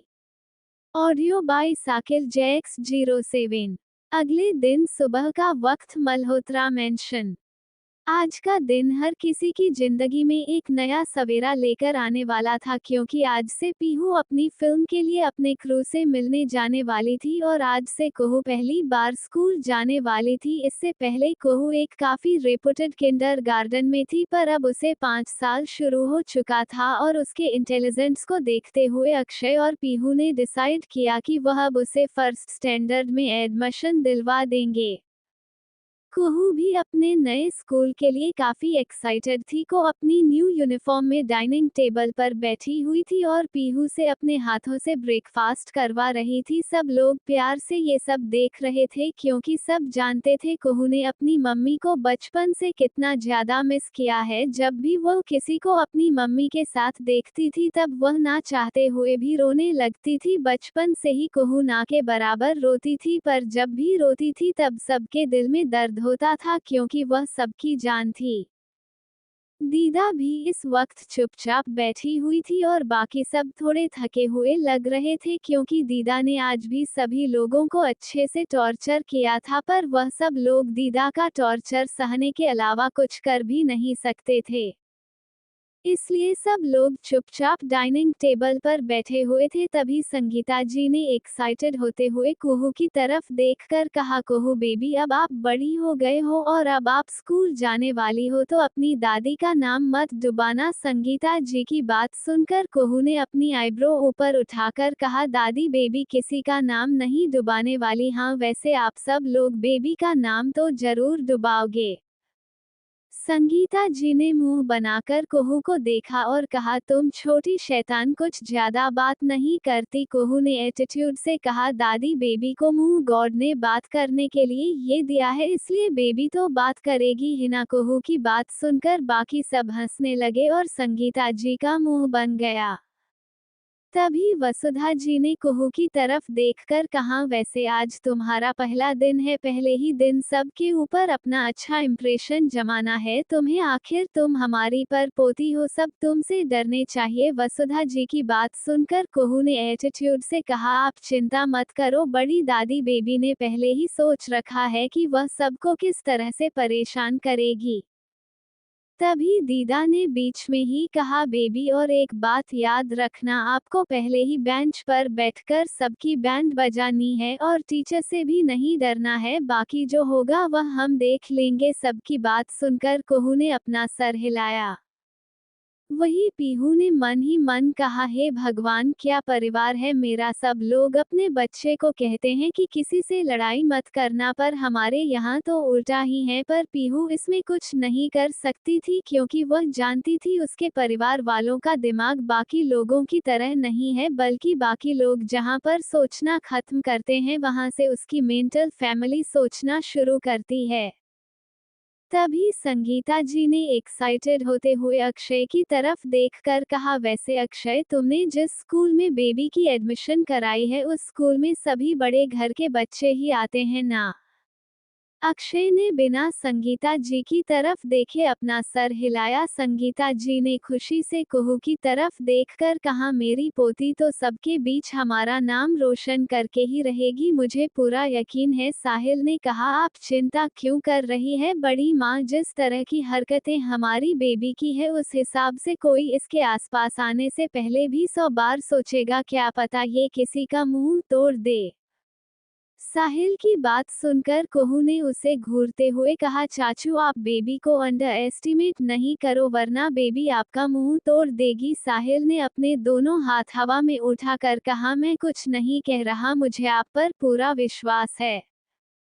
कुछ देर बाद अक्षय और पीहू मिलकर कुहू को स्कूल छोड़ने के लिए गए। यह मुंबई इंटरनेशनल स्कूल था जहां पर दुनिया के बेहतर से बेहतर टीचर मौजूद थे और यहां पर सिर्फ बहुत ही बड़े घर के बच्चे ही पढ़ने के लिए आ सकते हैं।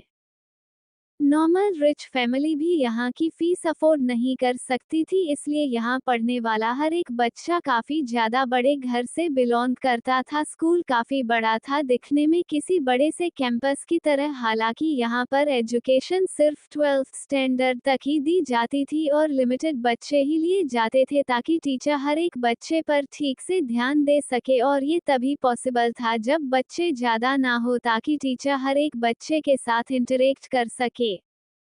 स्कूल देखकर पीहू के चेहरे पर मुस्कुराहट आ गई। उसने एक नज़र अपनी बेटी की तरफ देखा जो बिना किसी एक्सप्रेशन के स्कूल को घूर रही थी। उसने मन ही मन कहा, बिल्कुल इन पर गई है। इतना कहकर उसने अक्षय की तरफ देखा जो कुहू की तरह ही स्कूल को घूर रहा था। दोनों बाप बेटी को देखकर पीहू ने अपना सर हिलाया और फिर दोनों के एक एक हाथ पकड़कर कहा, अब आप इस तरह से स्कूल को घूमना बंद कीजिए और चलिए। दोनों बाप बेटे ने एक नज़र पीहू को देखा और फिर उसके साथ साथ चलने लगे। तीनों साथ में चलते हुए एक परफेक्ट फैमिली लग रहे थे।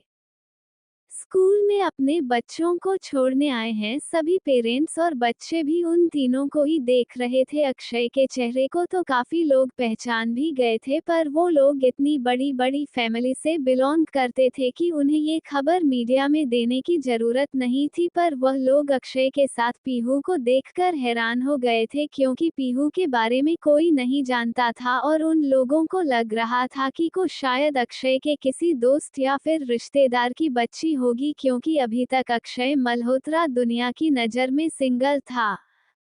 कुछ देर बाद तीनों प्रिंसिपल के केबिन में मौजूद थे। प्रिंसिपल घबराते हुए अक्षय को देख रहे थे। अक्षय ने सीधा कहा, मेरी बेटी को यहाँ पर कोई तकलीफ नहीं होनी चाहिए। प्रिंसिपल ने डरते हुए कहा, सर आप चिंता मत कीजिए, ये स्कूल आपका ही है और लिटिल प्रिंसेस को कोई प्रॉब्लम नहीं होगी। अक्षय ने कहा, मेरी बेटी चाहे तो किसी को भी परेशान कर सकती है, पर अगर उसे किसी ने परेशान किया तो तुम्हारे लिए बहुत बुरा होगा।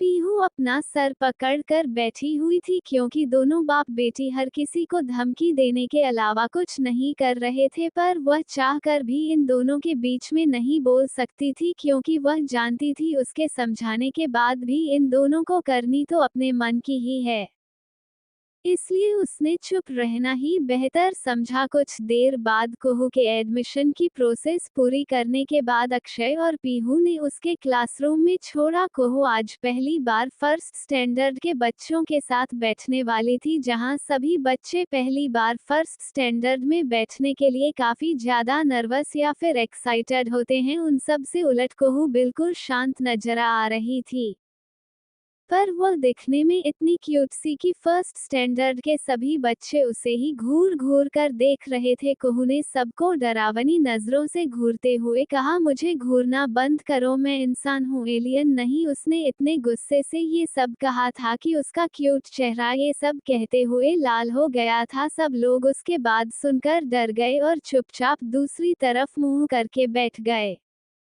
कुहू एटीट्यूड से चलती हुई पहली बेंच पर गई जहां पर इस वक्त दो लड़कियां बैठी हुई थी। वह दोनों भी काफी क्यूट थी पर कुहू के सामने कुछ भी नहीं थी। कुहू ने एटीट्यूड से उन दोनों की तरफ देखकर कहा, तुम दोनों यहाँ से उठो, मुझे यहाँ पर बैठना है।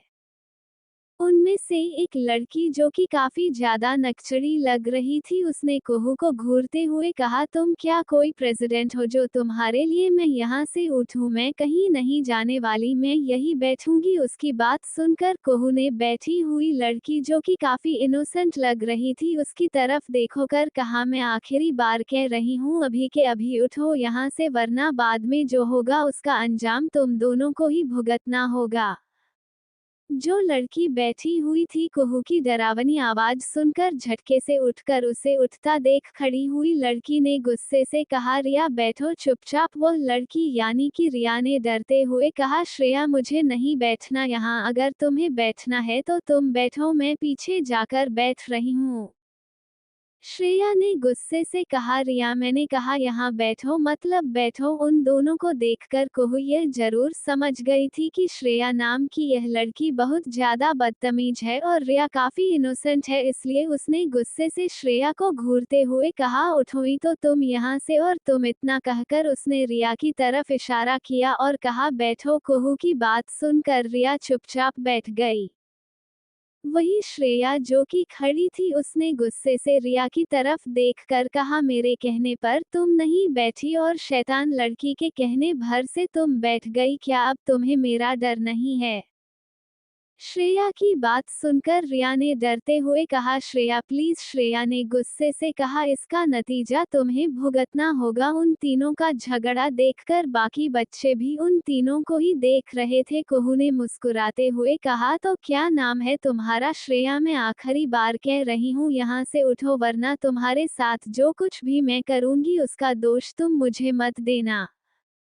श्रेया ने एटीट्यूड से अपने दोनों हाथ सीने पर बांधते हुए कहा, क्या करोगी? इससे पहले कि कोई कुछ समझ पाता श्रेया जमीन पर गिरी दर्द से कराह रही थी और कुहू मुस्कुराते हुए अपनी मुट्ठी को फूंक मार रही थी जिसने अभी अभी एक पंच श्रेया के पेट पर मारा था।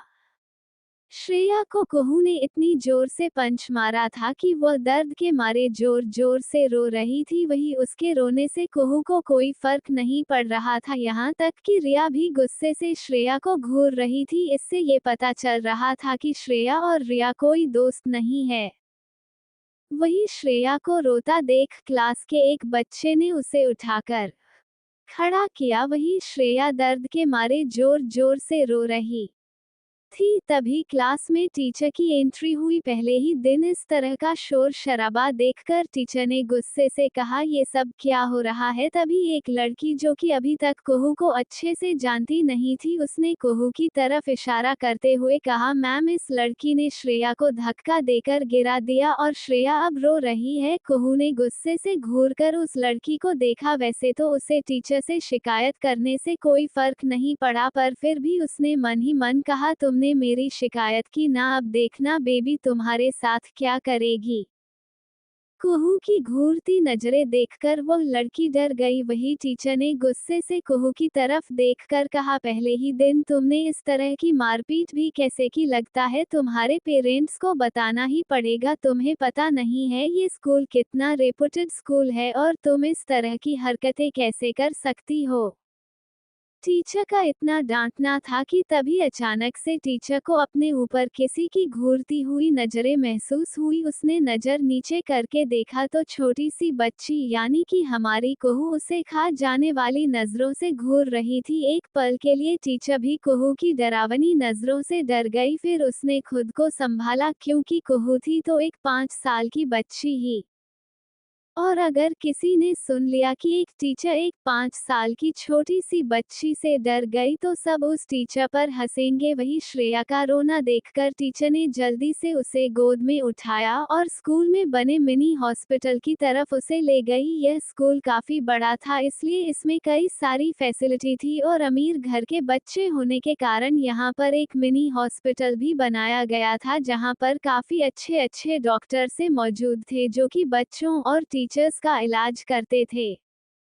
कुछ देर बाद प्रिंसिपल रूम में प्रिंसिपल की चेयर पर छोटी सी कुहू आराम से बैठी हुई अपने सामने खड़े प्रिंसिपल और उस टीचर को जिसने उसे डांटा था उन दोनों को गुस्से से घूर रही थी। प्रिंसिपल ने टीचर को काफी डांट लगाई थी क्योंकि अक्षय ने पहले ही वार्निंग दी थी उसकी बेटी किसी को भी परेशान कर सकती है, पर उसकी बेटी को कोई नहीं क्योंकि अक्षय जानता था कि उसकी बेटी मासूम और अच्छे लोगों के साथ कुछ बुरा नहीं करती, वह सिर्फ उन्हीं लोगों के साथ बुरा करती है जो उसके साथ बुरा करने के बारे में सोचते हैं या फिर कोशिश करते हैं। अक्षय को अपनी बेटी पर इतना तो भरोसा था ही, इसलिए उसने खुली छूट दे रखी थी कि चाहे वह किसी को भी पीट सकती है। कुहू की असली आइडेंटिटी जानने के बाद टीचर तो डर के मारे अपनी जगह पर ही कांप रही थी। अब उसे खुद पर ही गुस्सा आ रहा था कि क्यों उसने कुहू को इतना डांटा। प्रिंसिपल भी डर के मारे अपनी जगह पर ही खड़े कांप रहे थे और नन्ही शैतान जाकर प्रिंसिपल की चेयर पर बैठ गई थी और उसने अपने सामने टीचर और प्रिंसिपल को गुनहगारों की तरह खड़ा कर दिया था। भले ही वह सिर्फ एक 5 साल की छोटी बच्ची थी, पर उसका दिमाग किसी बड़े शैतान से कम नहीं था। उसने प्रिंसिपल और टीचर की तरफ घूरते हुए कहा, आप दोनों ने बेबी को पहले ही दिन परेशान किया है, तो अब बेबी आपको पनिशमेंट देंगी। बताए, आपको बेबी की पनिशमेंट चाहिए आप या आपको बेबी के डैडी से पनिशमेंट चाहिए? प्रिंसिपल और टीचर ने एक दूसरे की तरफ देखा और डरते हुए कहा, लिटिल प्रिंसेस, आपको जो करना है आप कीजिए, पर प्लीज सर को कुछ मत बताइएगा। दोनों की बात सुनकर कुहू के चेहरे पर शैतानी मुस्कुराहट आ गई और उसने कुछ ऐसा करने को कहा जिसे सुनकर टीचर और प्रिंसिपल के रोंगटे खड़े हो गए। मुंबई के बड़े से लेविश होटल में इस वक्त तेरी मेरी यारी की पूरी कास्ट और क्रू यहाँ पर मौजूद थी। कई सारे मीडिया रिपोर्टर आए हुए थे क्योंकि डायरेक्टर खान आज अपनी टीम की नई कास्ट से मीडिया को इंट्रोड्यूस कराने वाले थे।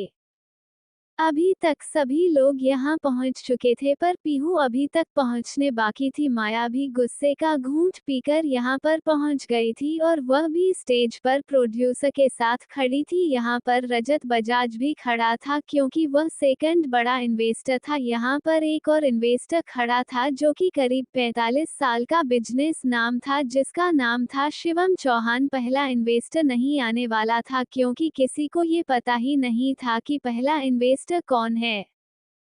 तभी डायरेक्टर खान ने अपने हाथ में माइक पकड़कर मीडिया की तरफ देखकर कहा, तो आज मैं अपनी नई फिल्म की सभी कास्ट और क्रू से आपको इंटरव्यूज करवाना चाहता हूं। तो यह है हमारी कहानी के हीरो जो कि करेंगे अखिल का रोल। मिलिए हमारी कहानी के हीरो, जाने की इंडस्ट्री के मोस्ट फेमस और जाने माने एक्टर आशीष अग्रवाल।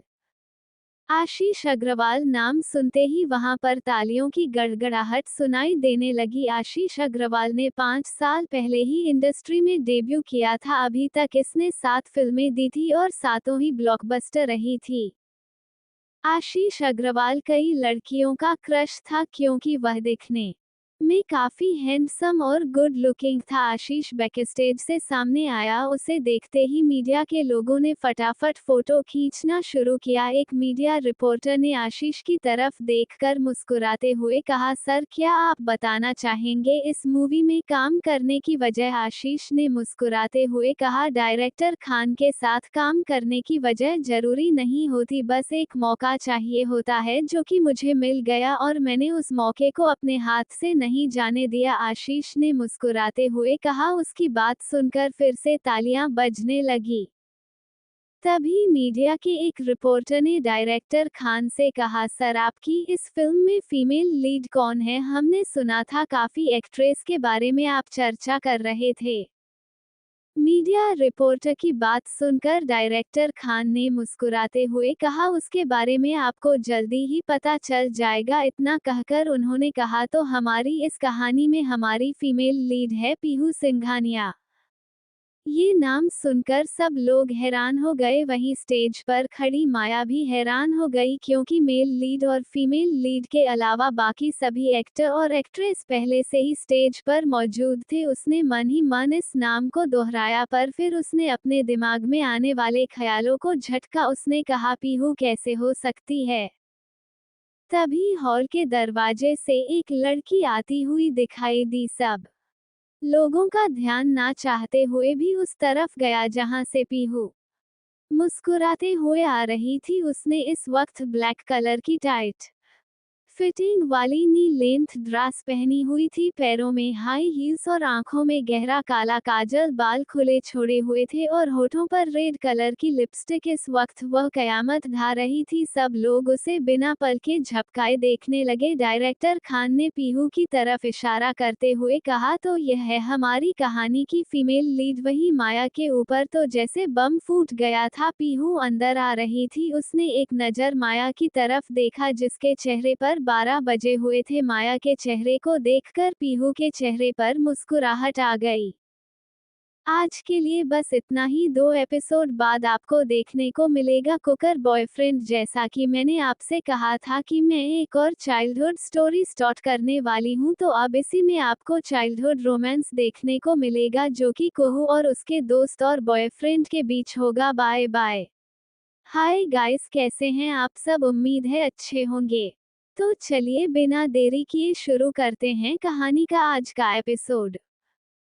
पीहू जैसे जैसे अपने कदम तेज की तरफ बढ़ा रही थी, माया की धड़कनें अपने आप बढ़ रही थी। उसे यकीन नहीं हो रहा था कि फिल्म में मेन लीड किसी और को नहीं बल्कि पीहू को मिला है। वही कोई और था जो कि आंखें फाड़ फाड़ कर पीहू को देख रहा था। पीहू को देखते ही उस इंसान ने मन ही मन कहा, स्माइली तुम। उसके दिमाग में कुछ महीनों पुरानी इमेज याद आ गई। यह कोई और नहीं आशीष था। आशीष अग्रवाल, फिल्म इंडस्ट्री का उभरता सितारा और लिस्ट एक्टर।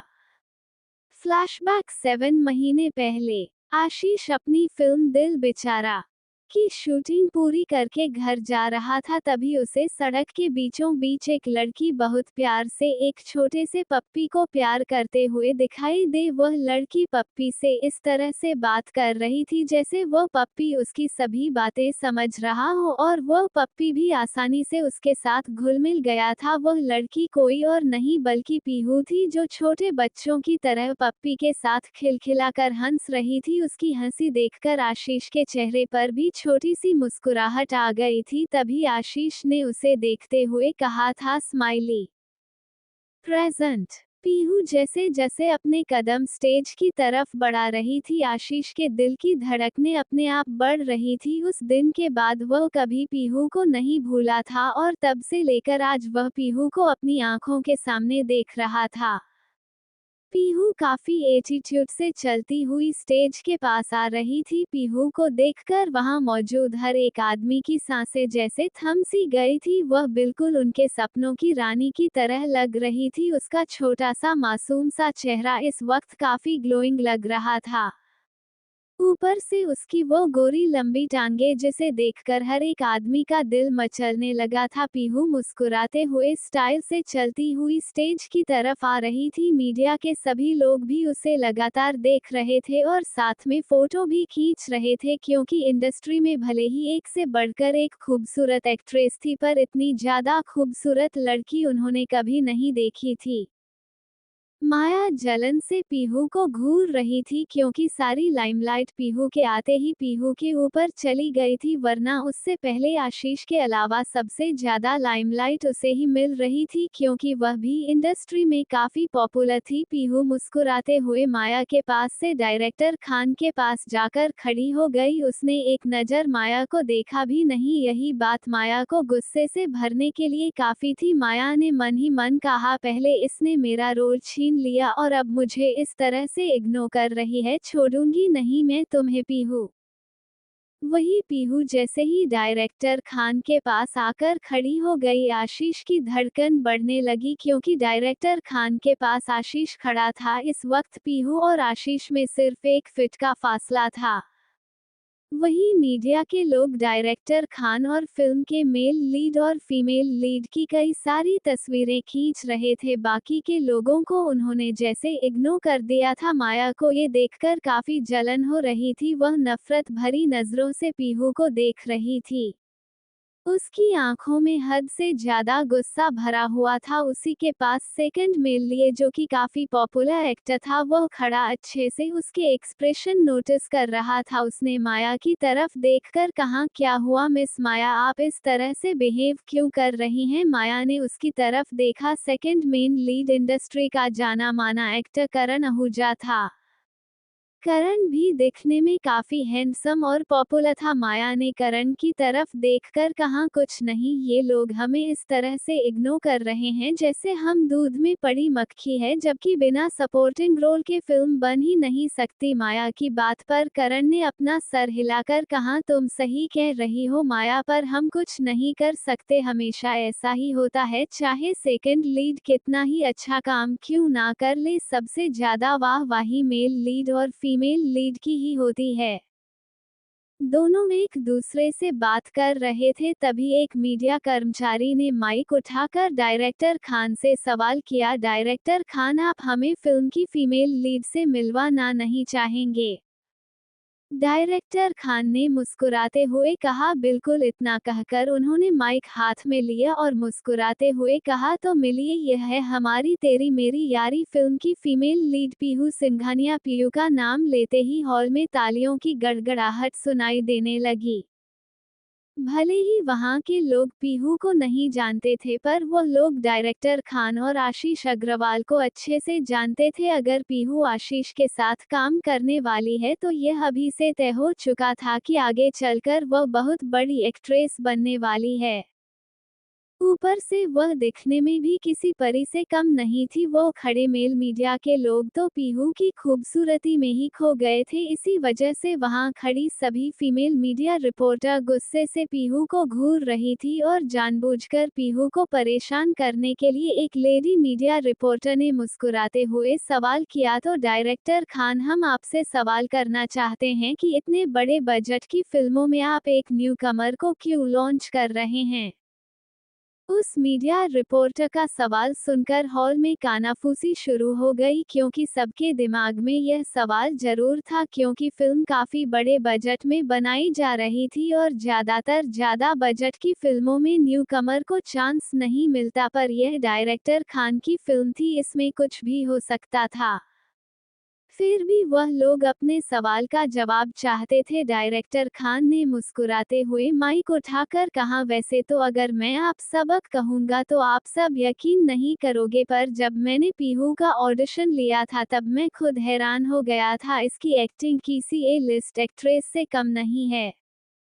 डायरेक्टर खान की बात सुनकर सभी लोग हैरान हो गए, क्योंकि डायरेक्टर खान बहुत कम बार किसी एक्टर की अपने मुंह से तारीफ करते थे। तभी दूसरी रिपोर्टर खड़ी हो गई और उसने मुस्कुराते हुए डायरेक्टर खान से सवाल किया, सर, अगर आप कह रहे हैं तो हम लोग मान लेते हैं, पर क्या आपको ये गलत नहीं लगता कि आप एक न्यूकमर की तुलना हमारी इंडस्ट्री की बड़ी बड़ी हीरोइंस के साथ कर रहे हैं, जो कि ये लिस्ट एक्ट्रेस है और जिन्होंने कई साल से मेहनत करके ये मुकाम हासिल किया है?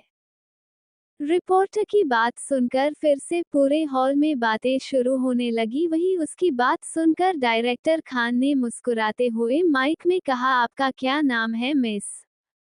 उस मीडिया रिपोर्टर ने कहा, श्रुति सिन्हा। डायरेक्टर ने मुस्कुराते हुए कहा, तो मिस श्रुति सिन्हा, क्या आप जानती हैं मैंने आज तक कितनी फिल्में डायरेक्ट की है?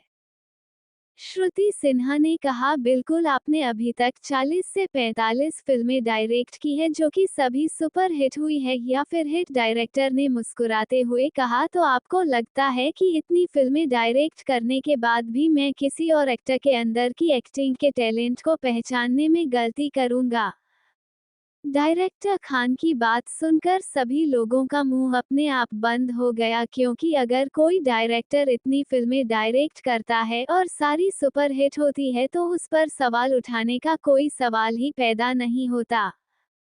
वही आशीष मन ही मन डायरेक्टर खान की तारीफ कर रहा था। वैसे भी वो उन्हें काफी एडमायर करता था। जब उसे इस फिल्म का ऑफर मिला था उसने झटके में हाँ कर दी थी, क्योंकि उसे डायरेक्टर खान के साथ काम करने का मौका चाहिए था, जो कि उसे मिल गया था। और अब वो अपने इस डिसीजन के लिए काफी खुश था, क्योंकि उसे बिल्कुल नहीं लगा था जिस लड़की को वो पिछले 7 महीनों से ढूंढ रहा था वह इस तरह से उसके सामने आ जाएगी। उसका पहला प्यार, जी हाँ, उसी दिन आशीष पीहू के प्यार में पड़ गया था और 7 महीनों से पीहू को ढूंढ रहा था।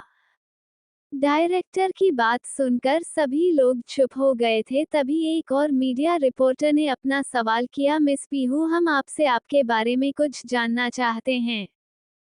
उसका सवाल सुनकर डायरेक्टर खान ने मुस्कुराते हुए अपने हाथ में पकड़ा माइक पीहू की तरफ बढ़ा दिया। उन्हें थोड़ा थोड़ा डर लग रहा था कि पहली बार इस तरह से मीडिया के सवालों को सुनकर पीहू डर ना जाए, पर जब रिपोर्टर ने सीधा पीहू से सवाल कर लिया था तब वह चाह कर भी मना नहीं कर सकते थे।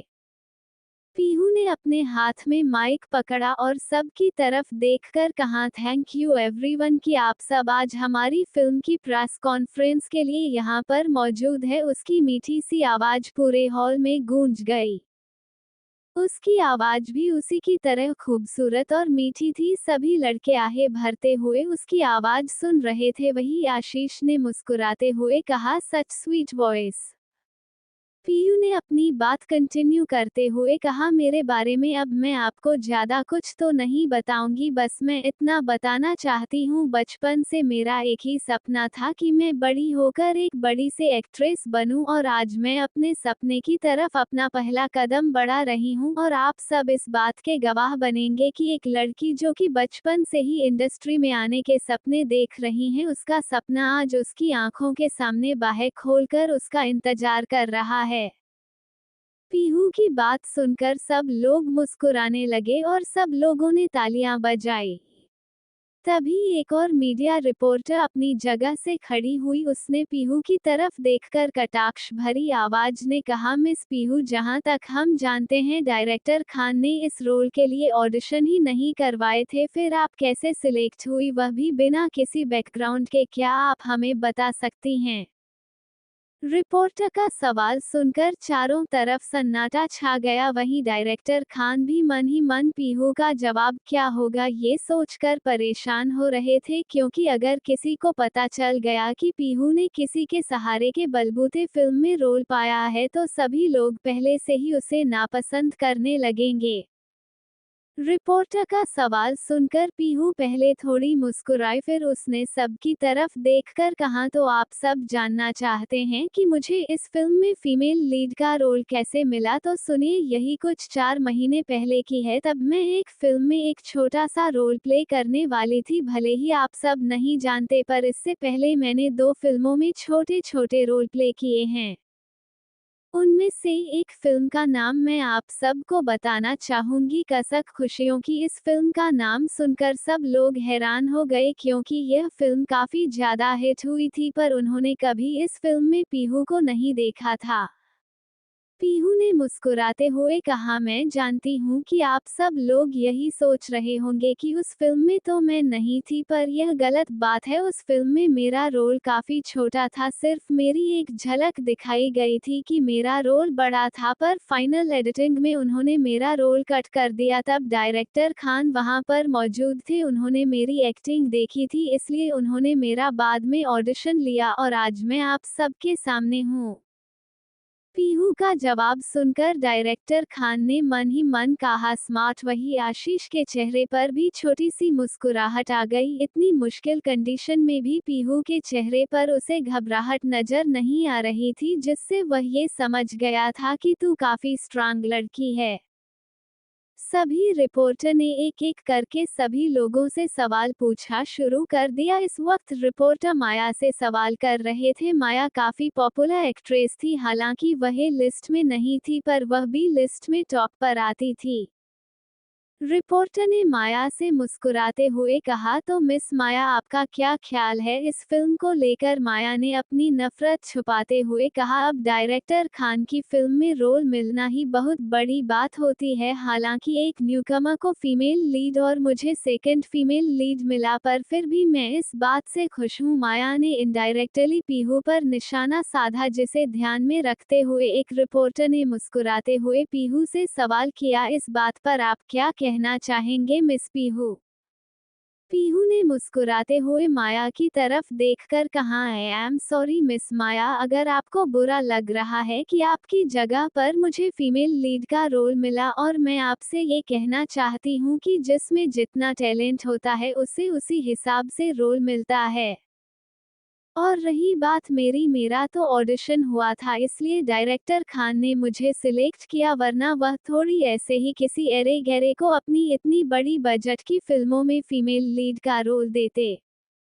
इसलिए आपको समझना चाहिए कि मुझ में कुछ तो टैलेंट होगा, तभी उन्होंने मुझे ये रोल दिया, और आपको एक नेगेटिव रोल, क्योंकि शायद आप असल जिंदगी में भी एक नेगेटिव कैरेक्टर है। इतना कहकर पीहू चुप हो गई। वही पीहू की बात सुनकर माया की आंखें गुस्से से लाल हो गई और उसने कसके अपनी मुट्ठी बांध ली। वही करण अच्छे से दोनों के एक्सप्रेशन नोटिस कर रहा था। उसने अपने हाथ से माया की बंद मुट्ठी को खोल दिया और माया के हाथ को अपने हाथ से पकड़ लिया। माया ने भी खुद को शांत करने के लिए करण का विरोध नहीं किया।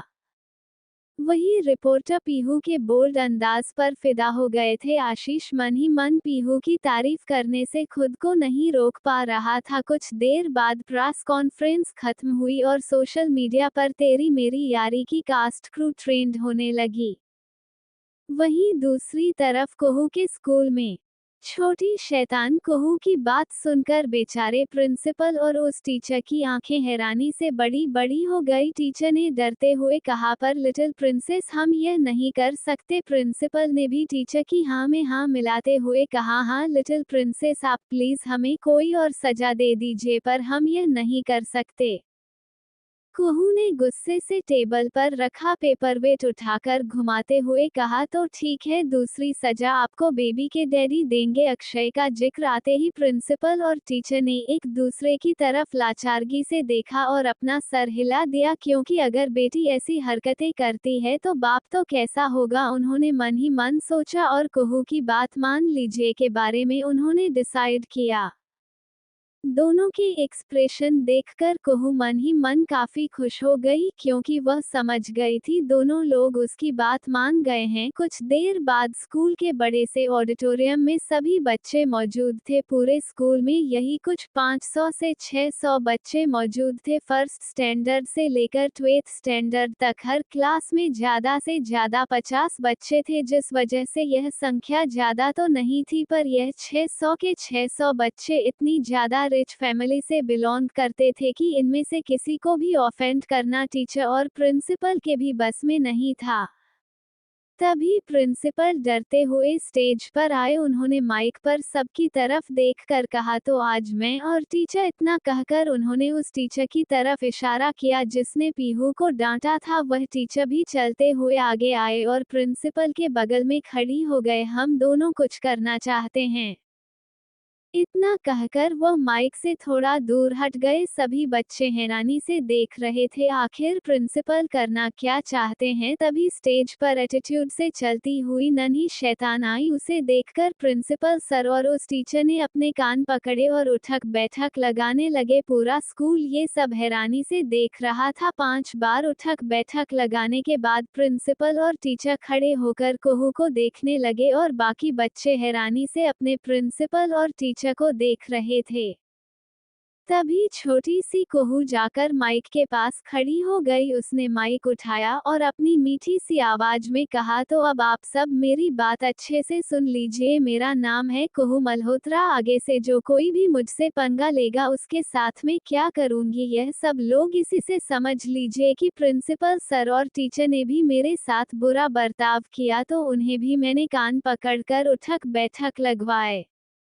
तो आप सबके साथ क्या होगा, इसलिए बेबी से पंगा लेने से पहले 100 बार सोच लेना। इतना कहकर नन्ही शैतान सीधी स्टेज से उतरकर ग्राउंड में आकर खड़ी हो गई। वही वहां पर मौजूद हर एक बच्चा हैरानी से इस छोटी सी शैतान को देख रहा था, जो देखने में बिल्कुल परी और हरकतों में बिल्कुल शैतान थी। प्रिंसिपल और टीचर को काफी बुरा लग रहा था। वह लोग काफी रेपुटेड थे, पर अपने ही स्कूल के सभी बच्चों के सामने उन्हें एक छोटी सी बच्ची से इस तरह से माफी मांगनी पड़ी, पर वह लोग चाहकर भी कुछ नहीं कर सकते थे। वही भीड़ के बीच एक हैंडसम सा लड़का, जो दिखने में यही कुछ 8-9 साल का होगा, उसने तेरी मुस्कुराहट के साथ कहा, इंटरेस्टिंग गर्ल। तो कैसा लगा? पीहू का करारा जवाब। और ये लड़का कौन है, ये आप लोग तो समझ ही गए होंगे, और अगर नहीं समझे तो बस 2 एपिसोड का वेट करो, इससे आप सब की मुलाकात भी करवा दूंगी। अच्छा, फाइनली पूछ रही हूँ, कुहू के बॉयफ्रेंड का नाम क्या रखूं?